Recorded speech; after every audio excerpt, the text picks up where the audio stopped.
Hello everyone and welcome back to Nanmu November. Today we have their incredible JP3 style Spinosaurus Supplanter.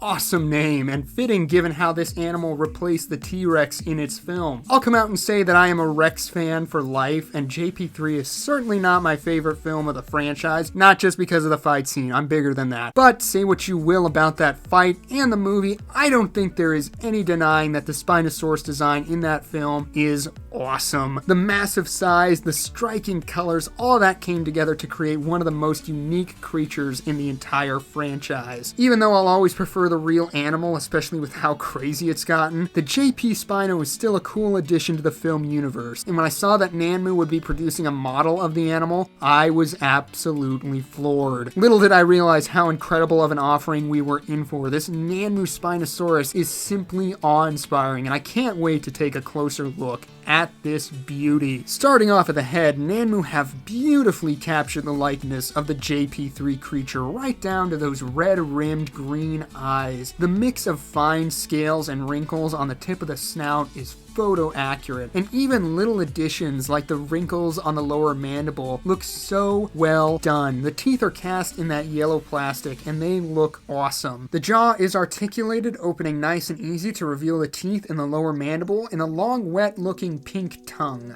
Honestly, the head is just incredible. Nanmu nailed it. I don't even have to talk. Just look at it. It speaks for itself.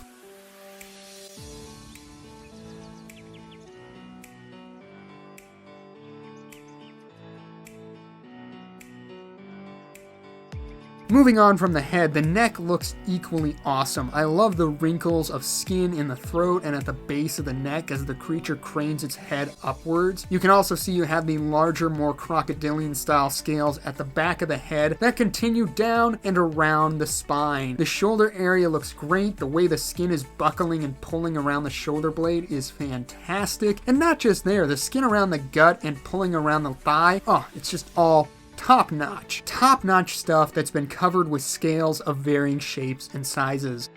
Moving down the tail, you can see all of these striations and cross-hatched leathery skin that somewhat smooths out as you reach the tip. Going back up the opposite side, you can see the detail is largely the same. All the great skin and scale detail that has been so gorgeously rendered, especially in the midsection and on the neck. And then, of course, we come back to that beautiful head. I mean, gosh, everything about this model is so jaw-droppingly gorgeous. The sail looks fantastic, both in color and in the details. I don't think it could be any more accurate to the film. This figure looks like what would happen if you were watching JP3 on a laptop and the Spinosaurus suddenly just step out of the screen. I don't know what else to say. It's awesome. It's just awesome. The arms are held pronated and close to the chest. This is the one thing I'm not a huge fan of. I think it does work in the context with the rest of the pose, but I guess I would have liked to see them more at the ready instead of just, tucked in. For what it is though, the musculature, folds of skin, all of that looks great. The claws are done in a dark gray with some white weathering, and yeah, good job here too.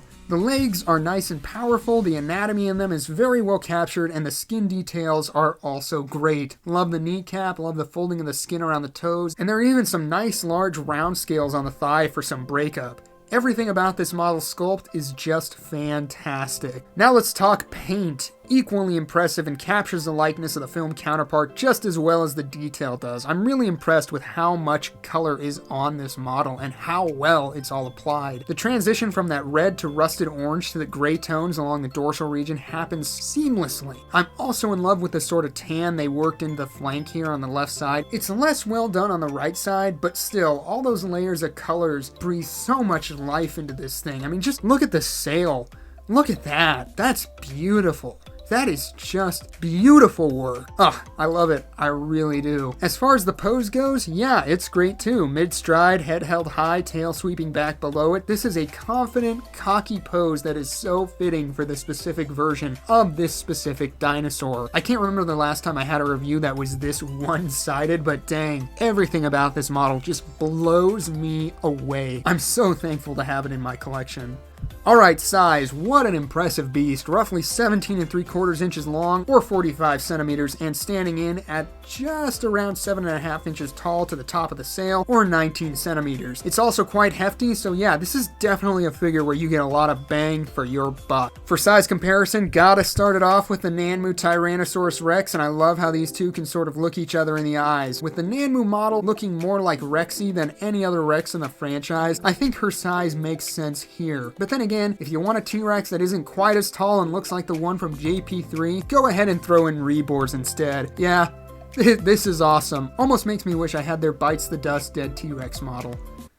Almost. Next up, I'll go ahead and bring in the other Nanmu figures I've taken a look at so you can see how they size up to the Spinosaurus. It's plain to see that this is a massive figure and easily among the best that Nanmu have produced. I mean, gosh, it isn't even that much more expensive than some of these, but it's such a step up in terms of quality. It's hard not to recommend making this a priority if you're just starting out with the brand. But again, I think they all look great together. Nanmu is doing an amazing job at producing display-compatible figures. Honestly, how did they not get the license from Universal and W Dragon did? I guess I'm kind of glad Nanmu didn't, because that would make these things so much more pricier if they were licensed.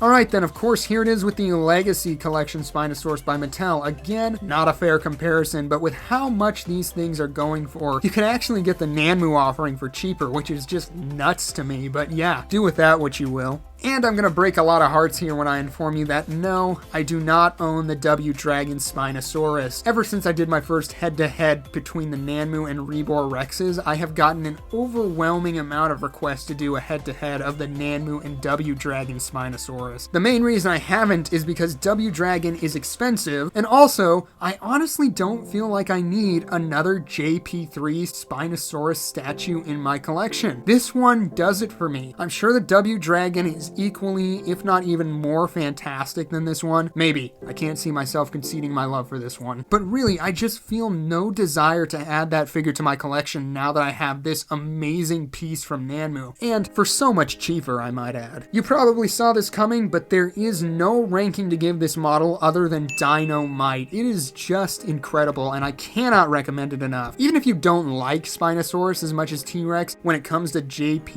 even if you're not over the defeat, this is still deserving of being in your collection, at least to have to pose next to a Rex. It's as much a part of the franchise, and if you're a JP collector, then this is one of the mandatory pieces from Nanmu. This and their Rex, but I'm getting ahead of myself. But yeah, in conclusion, love this model, highly recommend, gorgeous sculpt, gorgeous paint, cheaper than W Dragon. What else needs to be said? I love it, I really do, and I'm sure you will too. But as always, guys, let me hear your thoughts on this figure. Do you own it yet? Are you planning on picking it up? W Dragon or Nanmu for you? Leave a comment down below, and as always, I hope you enjoyed today's review. Be sure to stick around for tomorrow when we take a dive into the abyss.